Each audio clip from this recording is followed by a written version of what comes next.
Good morning. Thank you for inviting me to join you this morning. My husband and I have had the pleasure of being in your sacred space for several talks and celebrations. I like remembering the floor-to-ceiling windows, inviting us to look out and into the artistry of all the shades of greens outside, and the streams of light filling the room on the inside. It is with this recall and imagination of what you have built and share with us in a fellowship that I'd like to invite us to take a moment and to take a deep breath and settle in together.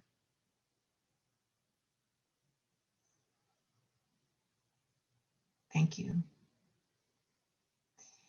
When I was asked to join you this morning, I began thinking about what I'd like to share with you about me and about the topic of spiritual individuation. I think both of these questions about me and the topic can to some degree be answered in Kermit's song. The song, Not Easy Being Green, was sung by Jim Henson in 1970. I was too old by that time to be watching Sesame Street as a kid, but I was attracted to the simple melody and lyrics as a teen who was appropriately asking all of those deep questions about who am I? And the more torturous questions that were coming up in my search for my own identity while comparing myself to others, like, why am I a brunette and not a blonde? And what will I be when I grow up? For me back then, Kermit was asking the same questions that I was asking myself. Today, I hear this song as encouragement to continue discovering who I am and celebrating being me. As he's concluded, when green is all there is to be, it could make you wonder why. But why wonder why? I am green and it will do fine. While Kermit expressed the experience of individuation in a language and style that I could identify with and trust, the idea of individuation is certainly not a new or recent one. It is as old as Aristotle, as he wrote that knowing yourself is the beginning of wisdom, and as recent as the current slang, you be you. But having the knowledge of something does not automatically mean we are able to do it. It is not always easy being green or orange or blue or yellow or even purple, as beautiful as purple is, if the people around us need or want us to be something different than what we are. But being who we are and being how we are designed is important. And in fact, for me, finding permission to explore and celebrate who I am literally saved my life. This is why individuation, emotional and spiritual individuation, as messy and never-ending as it is so important to me. It was Carl Jung who began using the word individuation to describe what he felt to be the central and most important concept of human development. He described individuation as the process through which a person achieves a sense of individuality separate from the identities of others and begins to consciously exist as a human in the world. Jung believed that a human being is inwardly whole, but that most of us have lost touch with important parts of ourselves. Through listening to the messages of our dreams and waking imagination, Jung states we can contact and reintegrate our different parts. I have come to believe that finding and living into our authentic selves, in our beliefs, our purposeful callings to service, and in our creative expressions of who we are, is not only our greatest accomplishment, it is our most sacred act of being as individuals and as members of our communities. I was a late bloomer to the emotional individuation Jung speaks of. In fact, when I look back, I see that my route to emotional individuate began when I was given permission to spiritually individuate. For much of my life, I didn't know that I had permission to choose my own beliefs. And I didn't trust that I wouldn't be damned to hell or rejected by family if my faith looked or sounded differently than what I grew up with as a child. Growing up on a small Midwestern farm out in the middle of nowhere, and growing up Baptist in a small town that had 5 Protestant churches and no Catholics, no Jews, no Buddhists, no Muslims, or people of color, my view of the world was from a very, very small sample size. So by circumstances and to some degree privilege, I didn't grow up knowing that it was an option to believe or think differently than the family and culture and churches that I had randomly been born into. For much of my adult life, I kept chasing how to fit into the neat model of what my upbringing told me was good and proper. My sister and I, who sat side by side on the same wooden pew of my Baptist church, walked into adulthood with 2 drastically different relationships with God. For her, God was all loving, forgiving, and never punitive. For me, I was pretty sure that I would never be good enough for God or for anybody else. As hard as I tried to comply and work harder at being and believing like others, I often felt like the outcast. Not being able to ask questions in safe places and talk about what did and did not make sense to me shrunk my world into smaller and smaller spaces of isolation. Not knowing how to reconcile my beliefs with my doubts or fit them into the more conventional buildings and religions that others seemed so easily acceptable, I trusted my world and myself less. I struggled with a diminishing sense of self-awareness and self-esteem, and I lost track of how to take care of myself and my emotional well-being. By the time I was 35, I crashed under the heavy and deadly foot of addiction to substances and people, and found myself in the rooms of recovery where I heard, "Your only hope is a spiritual life built upon honesty, open-mindedness, willingness, and service."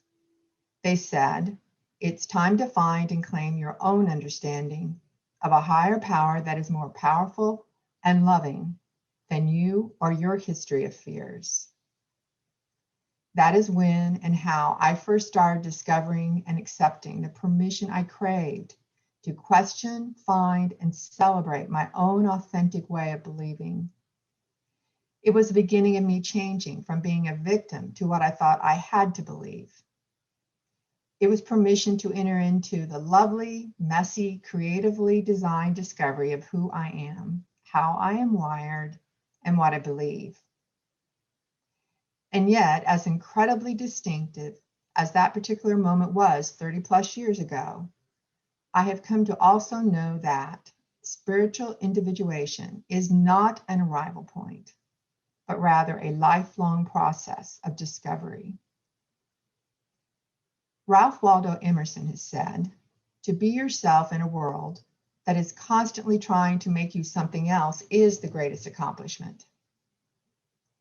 In our world of 27 exposure and influence, it is not easy finding or remembering who we are, where we fit, our ideals, our principles, our values. But this is exactly the place in this swirl of great variety and diversity that we are given the opportunity, if we're able to see it as such, to review and renew who we are. To expand upon Emerson's calling this our greatest accomplishment, I propose that the willingness to go deeper than the necessary emotional individuation of human development is key to bringing a richness and a satisfaction to our lives and to our communities. Spiritual individuation, much like the emotional individuation we do in becoming independent and sovereign selves, begins in the self-honesty of getting to know ourselves better and to risk questioning what no longer makes faith sense to us anymore. When followed by a hesitant yet persistent willingness to explore and shed inherited faiths, spiritual individuation can become an invitation to know ourselves and our Creator more intimately. But this process of reshaping our faith can feel lonely, irreverent, and scary to say the least, and why wouldn't it? When we consciously enter into varying degrees of what some, like Carl Jung, might call the dark night of our soul, we can find ourselves confronting the culture and teachings of our childhood that may have previously brought comfort in the familiar. But isn't the journey of exploring our spiritual truths worth it? Spiritual maturity is at least as important, if not more, than our emotional maturity. When we accept both the grace and the gauntlet of free will, we tend to grow and mature in our spiritual experience. We begin to sense and pay attention to the first hints of not knowing what we always thought we did. Like crocuses in the springtime, we break through the frost of old and crusted over ideas with an at first fragile awareness that we only know but a fraction of what is. We cautiously begin peeking at and practicing how to be comfortable in our beliefs without having to know all the answers for ourselves or for others. This is an earmark of spiritual maturity advancing itself. The natural emotional migration from no longer needing or pretending that we have to have all of the answers. We begin to notice that we are ever so slightly more open and willing to release and let go of tightly held opinions. By grace, we find new safety in letting go of strident judgments of others. By free will, we make choices that help us live more fully in the experience of being our true selves, rather than having to boast loudly and insist on how others should see us. In the growing understanding and clarity of who we are more likely to embrace our limits and confidence in our beliefs without needing them to be a fit for others or a final conclusion for ourselves. This allowance of others to believe as they believe is a principle of open-mindedness that I was taught in my earliest days in the rooms of recovery.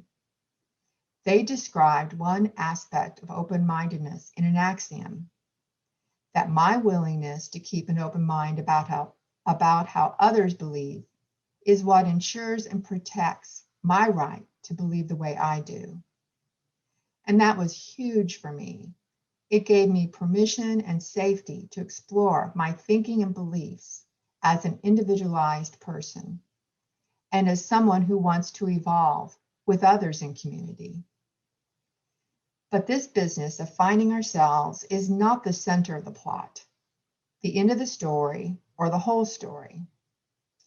As much as it is in our organic nature to find and be who we are, it is equally important to account for the influence and the effects of our beliefs as well as the beliefs of others.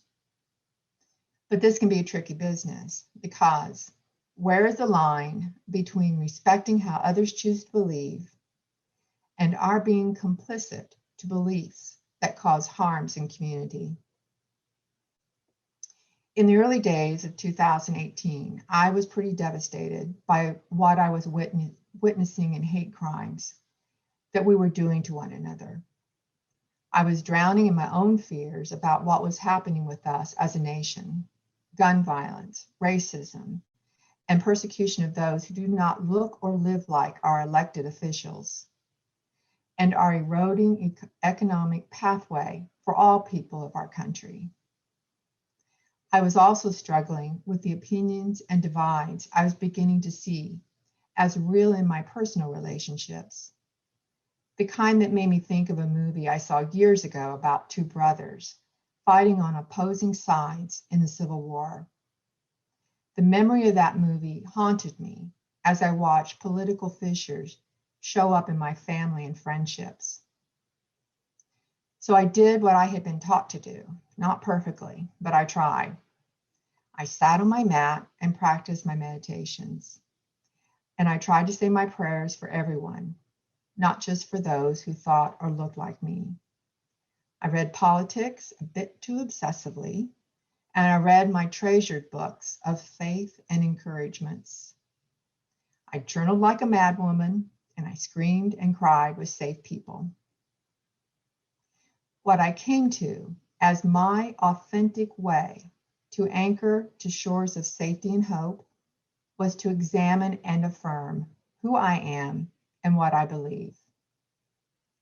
I reminded myself that no matter what was swirling around me in hate and prejudices, it is always my right and my responsibility to stay true to myself and my values of truth, kindness, and compassion.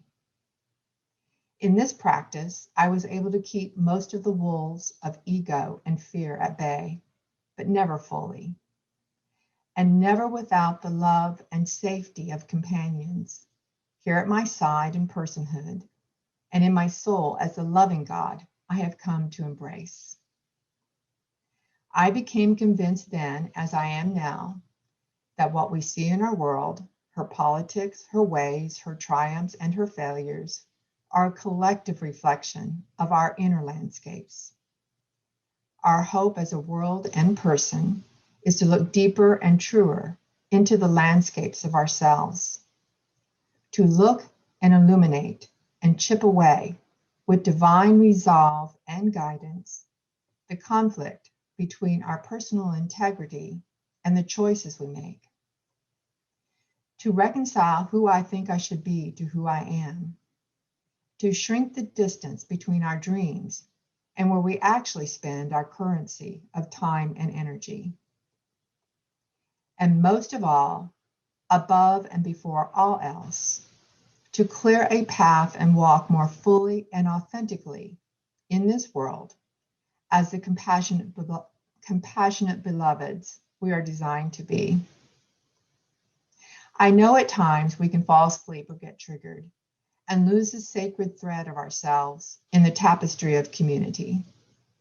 We can lose track of who we are and how we are made in the diversity and our culture and glut of opinions. It is not always easy to recall and live up to the ideal we have found as our authentic selves in the way we think, be, and behave. But giving ourselves permission and time to remember who we are, be it green or orange or blue or plaid, is worth it. Being our authentic selves is always the most sacred place to be and to begin. Thank you for allowing me to be a part of your community this morning. May peace be with you now and always with love. Amen.